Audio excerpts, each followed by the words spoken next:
একাদশ শ্রেণীর প্রিয় শিক্ষার্থীরা, আশা করি এই মুহূর্তে যারা তোমরা এই ভিডিওটি দেখছো সবাই তোমরা ভালো আছো, সুস্থ আছো, এটি কামনা করি। তো আজকে তোমাদের একটি বিশেষ বিজ্ঞপ্তি প্রথমেই প্রকাশ করি।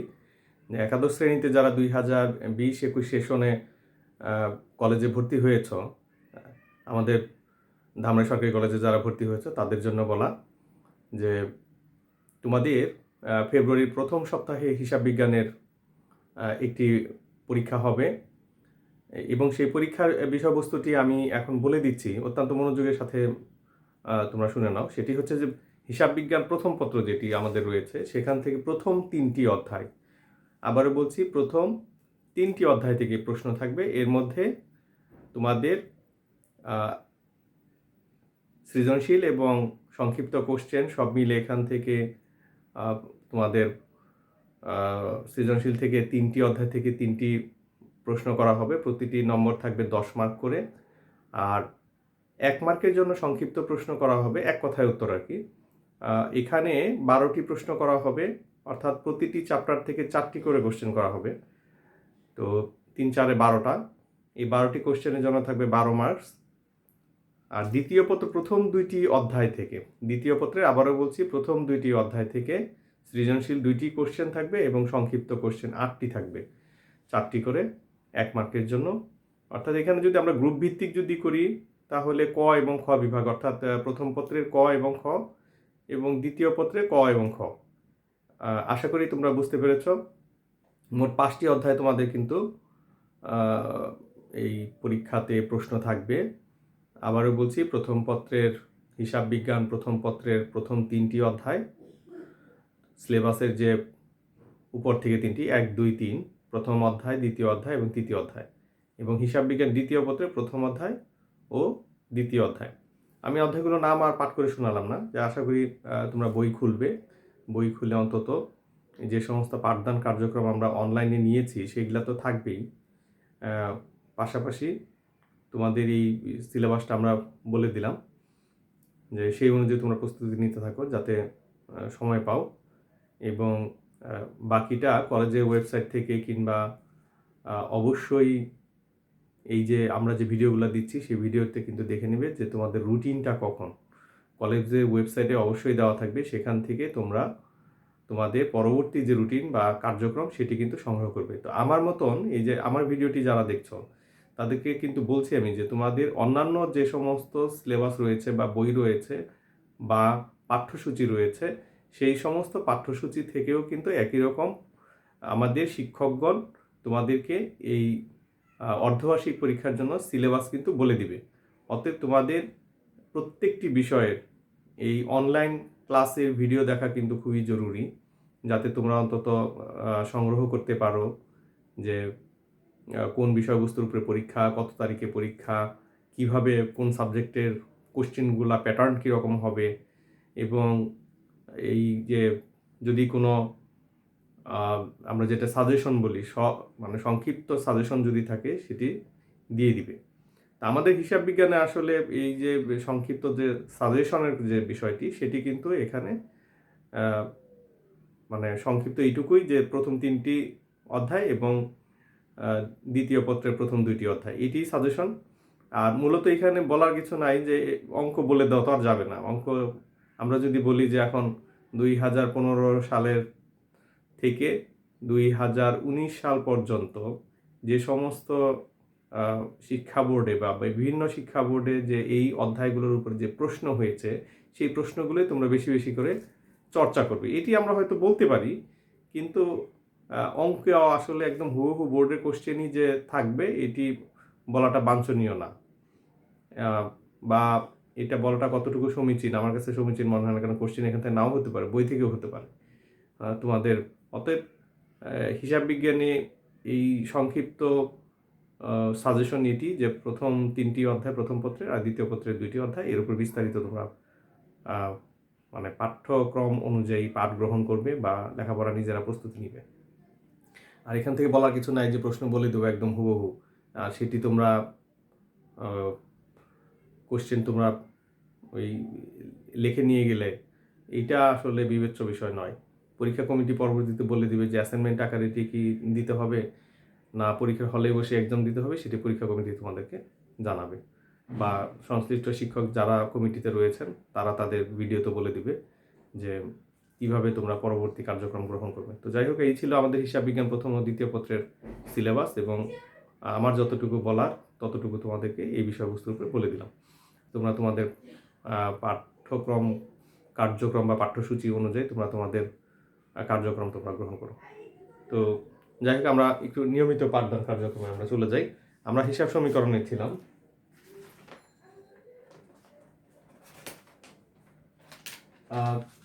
নিশ্চয়ই তোমাদের খেয়াল আছে যে এরকম লাস্ট যে লেকচারটি দিয়েছিলাম সেটি ছিল এটি, যে তোমাদেরকে বোঝানোর চেষ্টা করেছিলাম যে কিভাবে আমরা অ্যাসেট এবং লাইবিলিটিগুলোকে এখানে আমরা দেখিয়ে থাকি। তো যাই হোক, এটা আমরা জাস্ট দেখাইছিলাম, মানে ওই লেকচারে আলোচনা করেছিলাম যে কিভাবে আমরা একটা বিজনেসটা শুরু করি আর বিজনেসের লেনদেনগুলো কিভাবে সম্পন্ন করি সেগুলো সম্পর্কে একটু আলোচনা করছিলাম তোমাদের সাথে। তো যাই হোক, এখানে আরও অনেক বিষয় আছে খুঁটিনাটি, যে আমাদের যখন অঙ্কটি শেষ হয়ে যায় হিসাব সমীকরণে একটি জিনিস তোমরা খেয়াল রাখবে, যে হিসাব সমীকরণে যখন এই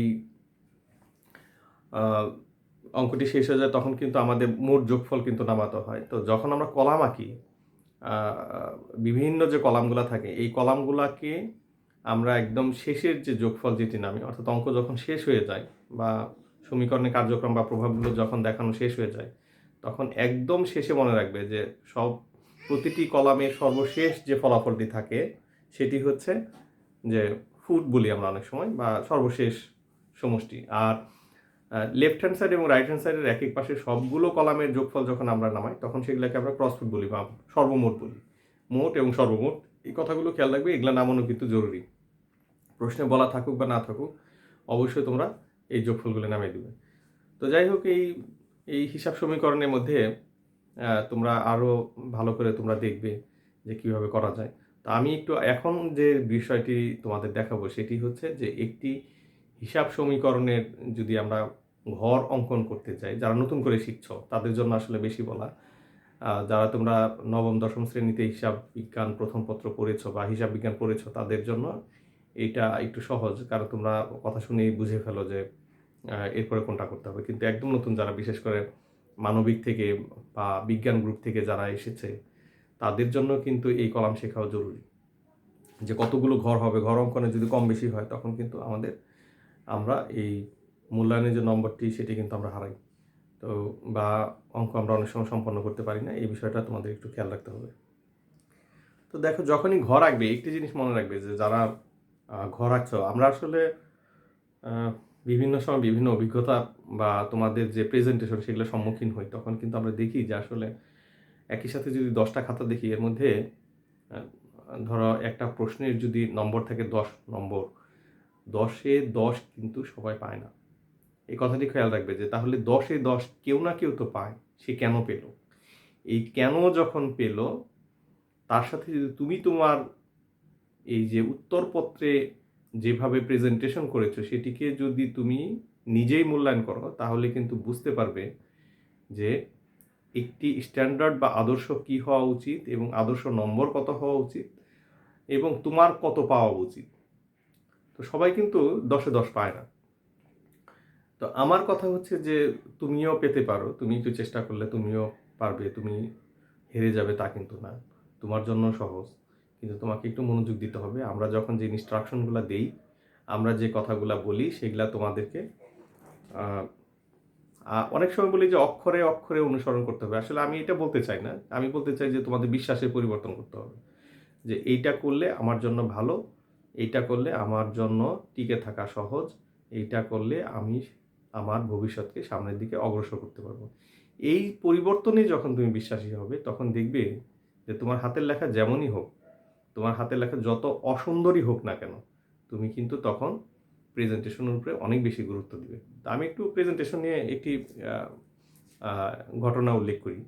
আমার এক সিনিয়র সহকর্মী, উনি 14 BCS-এর, তো উনি একসময় এই প্রেজেন্টেশন নিয়ে গল্প করছিলেন। তো কেমন? তো বলছে যে উনি গ্রামের বাড়িতে বহুদিন পরে গিয়েছে। ওনার বাড়ি হচ্ছে ব্রাহ্মণবাড়িয়া জেলার নাসিরনগরে। তো বলে যে সচরাচর আমার বাড়িতে যাওয়া হয় না। তো একবার বলে যে মাঝে মধ্যে বছরে ২-১ বার যাই। তো যাওয়ার পরে ওই তার প্রতিবেশী এক বাড়িতে, তার আত্মীয় না কিন্তু প্রতিবেশী, বংশের কেউ না। পাশাপাশি তো পাশের গ্রামেও না, মানে কয়েকটা বাড়ি পরে আরকি। তো যাই হোক উনাকে দেখে আগের দিন বিকালবেলা যখন সাক্ষাৎ হয় উনার সাথে, তো সৌজন্য সাক্ষাতে দেখার পরে বলে যে, "তুমি আমার বাড়িতে এসো, কালকে সকালে তোমার নাস্তা খাওয়ার দাওয়াত কিন্তু।"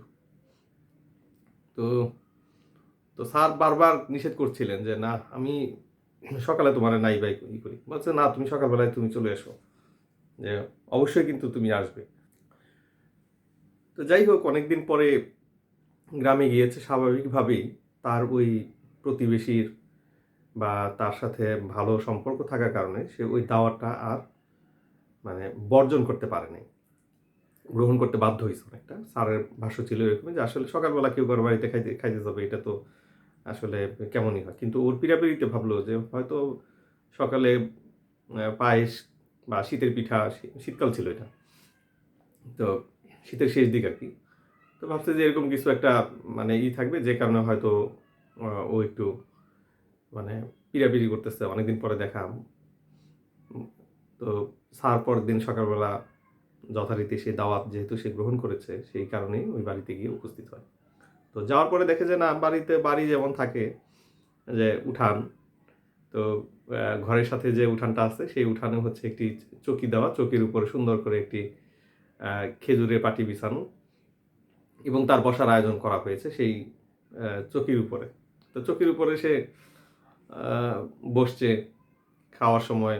তো বলতেছে যে ওই বাড়ির যে কর্তা যিনি দাওয়াত করেছেন, তার বাকিদেরকে বলতেছে যে, "এই পানি নিয়ে আয়, খাবার নিয়ে আয়।"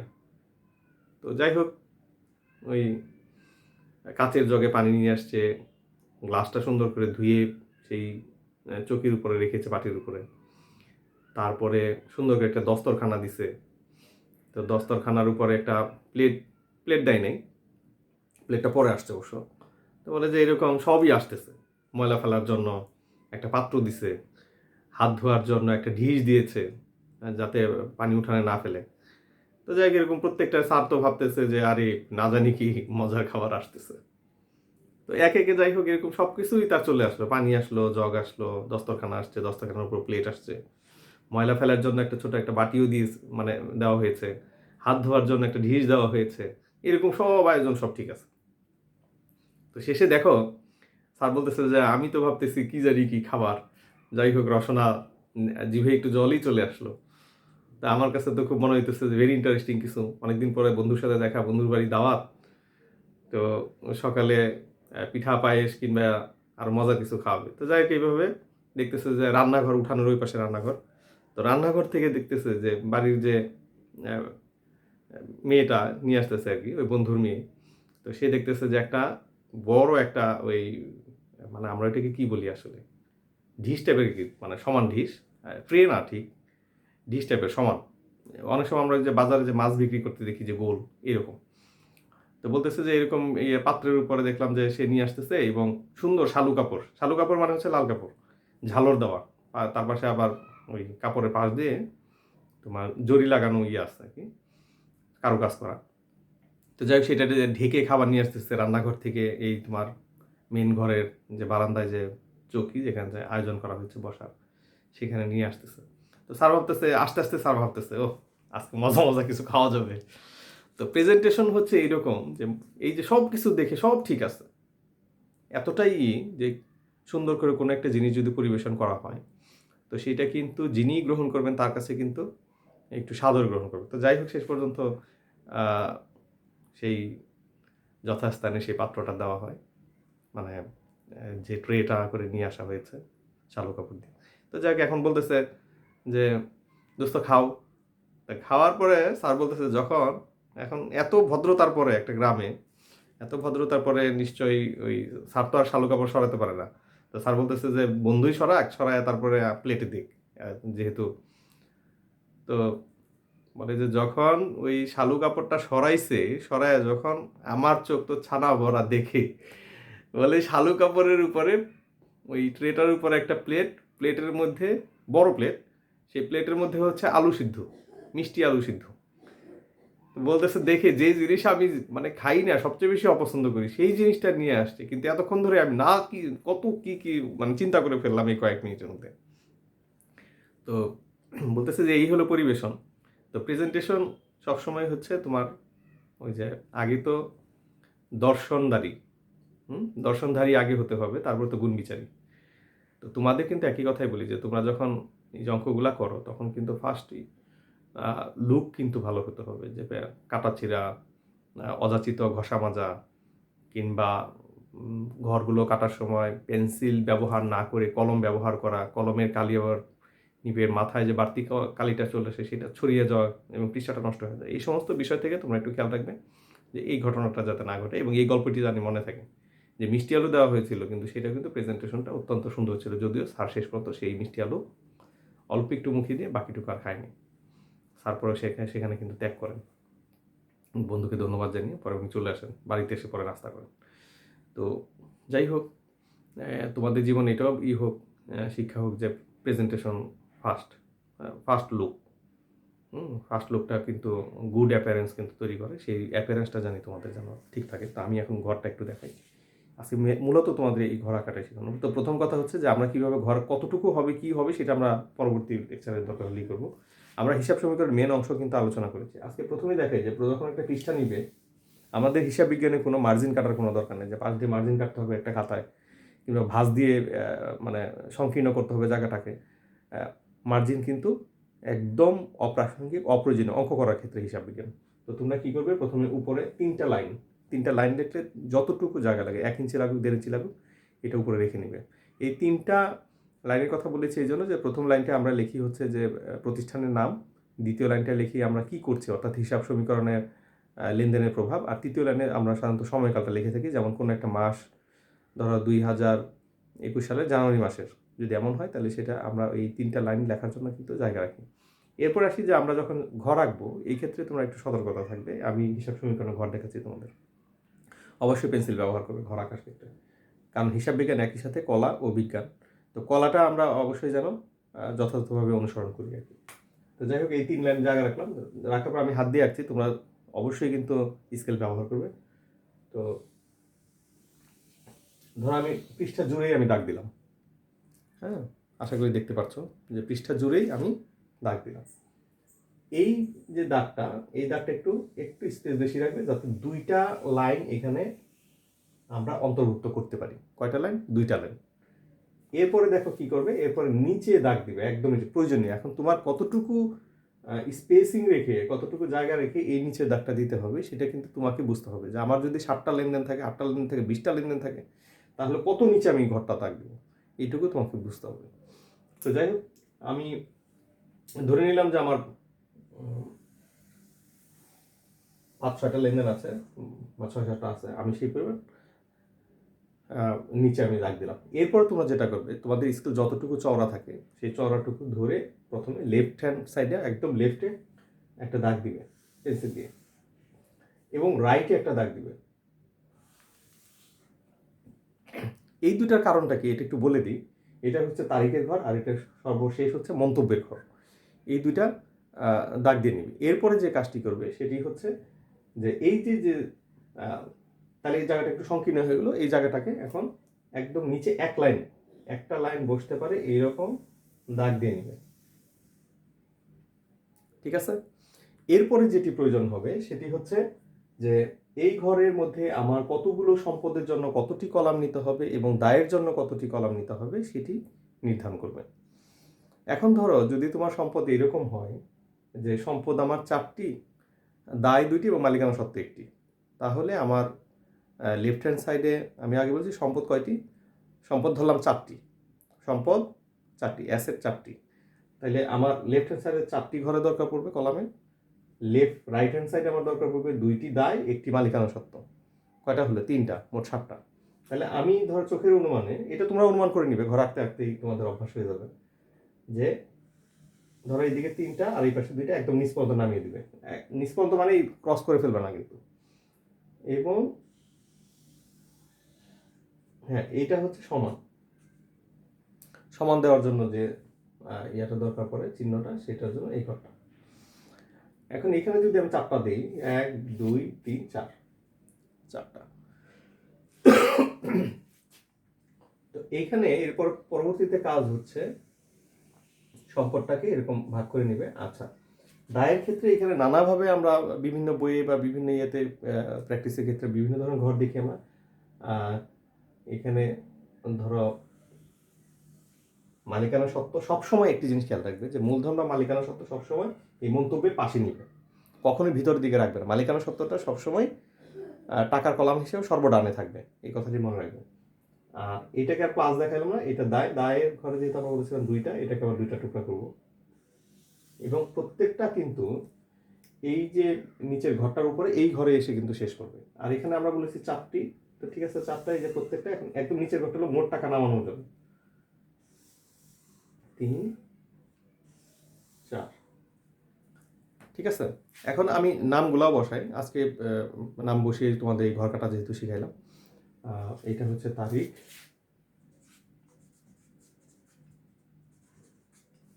এটা সম্পদ,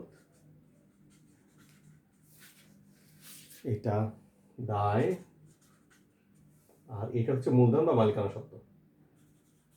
আমি এখানে মালিকানা সত্ত্ব লিখলাম, মালিকানা সত্ত্ব, আর লাস্টে হচ্ছে মন্তব্য। এখন সম্পদের যে ঘরগুলো আমি রাখলাম, এগুলো কি কি হবে সেটা আমরা নেক্সট ক্লাসে, অর্থাৎ আগামী সপ্তাহে আমরা এটা নিয়ে আবার আলোচনা করবো, এবং চারটা ঘর কি কি হবে, আমি প্রয়োজন অতিরিক্ত পৃষ্ঠা ব্যবহার করবো, এবং মূলত এই ঘরটাকে আমি কিভাবে ইউজ করবো, উপরে কিভাবে লিখবো, এগুলা পরবর্তী লেকচারে আমি বিস্তারিত আলোচনা করবো। তো যাই হোক, আজকে তোমাদের আবার একটু ঘরটা দেখিয়ে দিই। প্রথমটা হচ্ছে তারিখ, এরপর আমরা চারটা টাকা ঘর রাখছি, এগুলো প্রত্যেকটা আলাদা আলাদা টাকার ঘর সম্পদের। এই চারটা কি কি ঘর এটা আমরা আগামী সপ্তাহে আলোচনা করবো। দায় কি কি, দুইটা, মালিকানা সত্ত্ব একটা, এবং কোনটা কিভাবে হবে সেটা তোমাদের দেখিয়েছি। এবং আশা করি এই যে ঘর কাটার যে বিষয়বস্তুটা সেটা তোমরা মতো বুঝতে পেরেছো, কিভাবে করতে হবে সেটা আমি পরবর্তী সময় আলোচনা করব। তো পরবর্তী লেকচার দেওয়ার আগ পর্যন্ত তোমরা সবাই ভালো থাকবে, সুস্থ থাকবে, এই আশাবাদ ব্যক্ত করে আজকের মতো তোমাদের কাছ থেকে বিদায় নিচ্ছি। আল্লাহ।